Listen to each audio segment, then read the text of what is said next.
नमस्कार, स्वागत है हमारे इस YouTube channel Vijayalakshmi basic teacher में। और आज हम हिंदी व्याकरण पाठ 3 शब्द विचार का अध्ययन करेंगे। शब्द विचार के बारे में जानेंगे। उससे पहले ये समझिए शब्द किसे कहते हैं।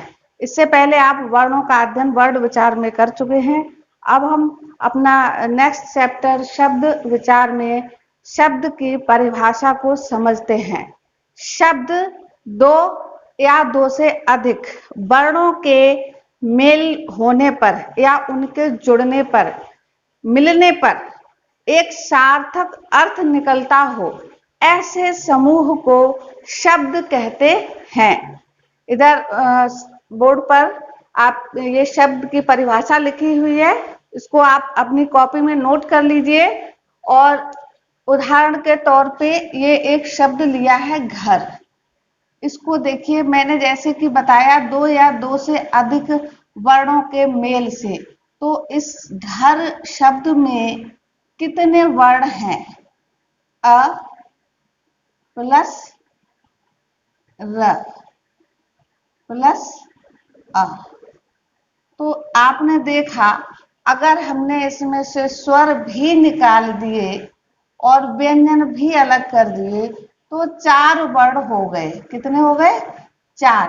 अर्थात 4 वर्णों के मेल से एक शब्द का निर्माण हुआ, जो क्या है? घर। घर, इसको हम बहुत अच्छे से इस शब्द से परिचित है, इसके अर्थ से परिचित है। जिस शब्द का अर्थ हो वही शब्द कहलाता है। अगर इसकी जगह, घर की जगह मैं बोलूं रग या टर, है ना, तो कोई अर्थ नहीं निकलता है, तो वो शब्द नहीं कहलाएगा। इसी तरह से एक और शब्द यहाँ पर मैंने लिखा है, और इसको भी देखिए, हम अगर अलग करते हैं, मतलब इसके वर्णों को निकालते हैं, तो किस तरह से वर्ण निकल के आते हैं और कितने वर्ण निकल के आते हैं, ये देखिए।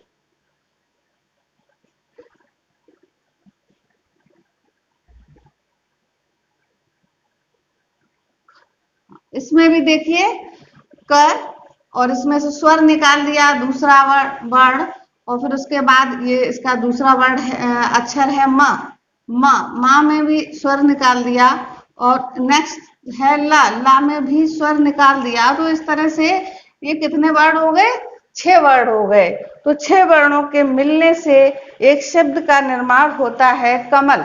कमल जो क्या है? एक पुष्प है, एक फूल है। तो इस तरह से शब्द की परिभाषा आप अच्छे से समझ चुके हैं कि शब्द वर्णों का सार्थक समूह होता है। वर्णों का एक सार्थक समूह को शब्द कहते हैं। अब आते हैं शब्दों के भेद या शब्दों के प्रकार। तो ये नीचे यहाँ पर एक मैंने चार्ट बनाया है। इस चार्ट को आप अपनी कॉपी पे नोट जरूर कर लें, क्योंकि इसके बाद मैं इसका एक एक जो प्रकार है उसका अर्थ इस तरह से बताऊंगी कि आप फिर उसको भूलेंगे नहीं। क्योंकि हम बिना अर्थ को समझे जब किसी का कोई संख्या काउंट करके उसको रट लेते हैं, तो उसको भूलने की संभावना बहुत ज्यादा हो जाती है। इसलिए इसको ग्राफ को तो बना दिया मैंने, ताकि आपको ये ध्यान रहे कि किसमें कितने भेद हैं। जैसे शब्दों के भेद जो है वो 4 प्रकार से, 4 आधारों पर उनका वर्गीकरण किया जाता है। जैसे कि पहला है उत्पत्ति या स्रोत के आधार पर। स्रोत का अर्थ होता है साधन। साधन या वह माध्यम जिसके द्वारा कोई चीज प्राप्त हो, तो उसको बोलते हैं स्रोत। तो स्रोत या उत्पत्ति, जहां से उसकी उत्पत्ति हुई हो, तो इसके आधार पर।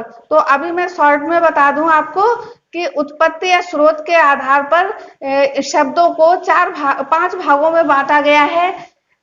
यहाँ पर उत्पत्ति या स्रोत शब्द इसलिए लिया है क्योंकि ये शब्द वो हैं जिनकी उत्पत्ति हुई है हिंदी भाषा या संस्कृत भाषा या अंग्रेजी भाषा या और कोई विदेशी भाषा, या 2 भाषाओं के मेल से एक शब्द का निर्माण हुआ।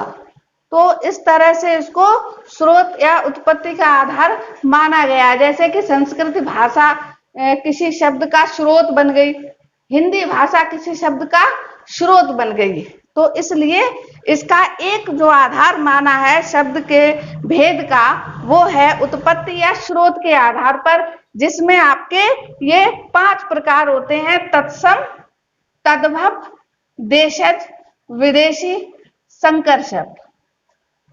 एक दृष्टि में समझ लीजिए, तत्सम का मतलब होता है उसके समान, यानी किसके समान? तो आप समझोगे, जब मैं इसको डिटेल में समझाऊंगी तत्सम को, तो आप समझेंगे कि संस्कृत के समान, यानी जो शब्द संस्कृत के जैसे हैं उसको बोलते हैं तत्सम, तत्सम शब्द। तद्भव, तद्भव का मतलब है जो उससे उत्पन्न, यानी संस्कृत से उत्पन्न जो शब्द संस्कृत से मिलते जुलते हैं, यानी संस्कृत के जो शब्द हैं वो तत्सम होते हैं। लेकिन संस्कृत से परिमार्जित, संस्कृत से उत्पन्न हिंदी के शब्द जिनको हमने हिंदी में कन्वर्ट कर दिया, वो हो गए तद्भव। तद्भव का मतलब उससे उत्पन्न। और देशज, जो हमारे देश की उत्पत्ति है, यानी जिसमें हम विभिन्न प्रकार की बोलियों के भी शब्द ले लेते हैं, वो देशज शब्द कहलाते हैं। जैसे कि क्षेत्रीय भाषा वगैरह, इनमें जो शब्दों का यूज होता है उनको देशज शब्द कहते हैं। विदेशी शब्द, इसमें हमारे उर्दू, फारसी, अंग्रेजी, चीनी या जो भी विदेशों में भाषाएं हैं उनसे उत्पन्न शब्दों को विदेशी शब्द कहते हैं।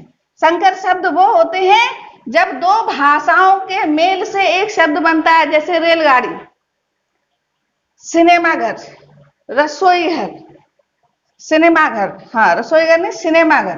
तो इसमें एक शब्द जो है वो हिंदी का है, दूसरा अंग्रेजी का है। तो एट ए ग्लांस मतलब एक दृष्टि इसकी समझ लिया आपने। अब हमारा आता है दूसरा प्रकार, रचना के आधार पर। रचना के आधार पर यानी कि शब्दों की रचना।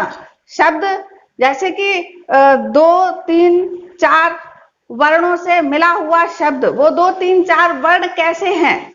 क्या उनको तोड़ने से दो शब्द अलग अलग बन सकते हैं, या किसी शब्द को तोड़कर क्या जो 2 शब्द बने हैं उनका अर्थ है? तो इस तरह से जो उनकी रचना होती है, प्रकृति होती है, उसके आधार पर 3 भागों में बांटा जाता है, जिसमें हमारा रूढ़ शब्द है, यौगिक शब्द है और योग रूढ़ शब्द है। इसके बाद हमारा तीसरा आता है प्रयोग के आधार पर।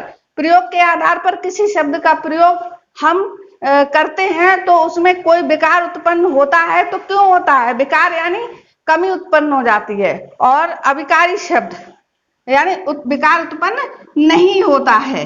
तो इस तरह से प्रयोग के आधार पर 2 प्रकार के होते हैं, विकारी शब्द और अविकारी शब्द।